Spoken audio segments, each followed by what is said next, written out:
శ్రీ లలితా సహస్రనామ స్తోత్రంలోని 565వ నామం మిత్రరూపిణి. మంత్రస్వరూపంలో శ్రీ మిత్రరూపిణ్యై నమః. సకల సృష్టిని సృష్టించి నడుపుతున్న అమ్మవారి కంటే ఈ సృష్టికి సహజమైన మిత్రులు ఎవరూ ఉండరు. అందుకే ఈ సృష్టిలోని సకల జీవరాశులకు అమ్మ మిత్రురాలు అయి ఉన్నది అని ఈ నామంలో వసిన్యాది వాగ్దేవతలు తెలియచేస్తున్నారు. ఇప్పుడు మిత్రుడు అనే పదానికి అర్థాన్ని తెలుసుకుందాం.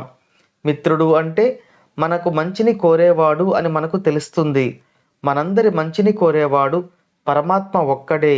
మనకు సుఖం కలిగిన కష్టం కలిగిన మన యొక్క పూర్వ కర్మ బంధాలను ప్రస్తుత కర్మ బంధాలను తొలగించడానికి పాపపుణ్యాల ఫలితంగా సుఖ దుఃఖాలు జీవుడు అనుభవించవలసి ఉంటుంది. కాబట్టి మన కర్మ ఫలితాలను అనుభవింపచేస్తున్న భగవంతుడు మనకు సహజ మిత్రునిగా ఈ నామంలో తెలియజేయబడ్డాడు.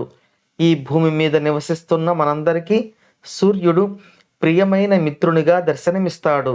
ఈ సూర్య స్వరూపంలో 12 ఆదిత్యులు మనలో అనుగ్రహిస్తారు.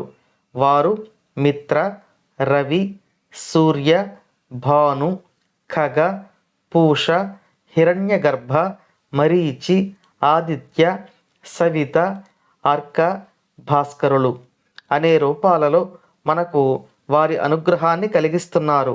ఈ నామంలో మిత్రరూపిణి అంటే మిత్రుడు మొదలుగా కల 12 ఆదిత్య రూపాలతో మనకు దర్శనమిచ్చే తల్లి అని అర్థం. ఆ తల్లి మిత్రరూపిణిగా మనకు దర్శనమిచ్చి అనుగ్రహిస్తోంది. అందుకే అమ్మవారిని భానుమండల మధ్యస్థ అని కూడా వసిన్యాది వాగ్దేవతలు కీర్తించారు. మిత్రరూపిణి అంటే సంధ్యాస్వరూపిణి అయిన అమ్మవారు. ఈ అమ్మవారి అనుగ్రహాన్ని మనందరిపై కోరుకుంటూ ఓం శ్రీమాత్రే నమః.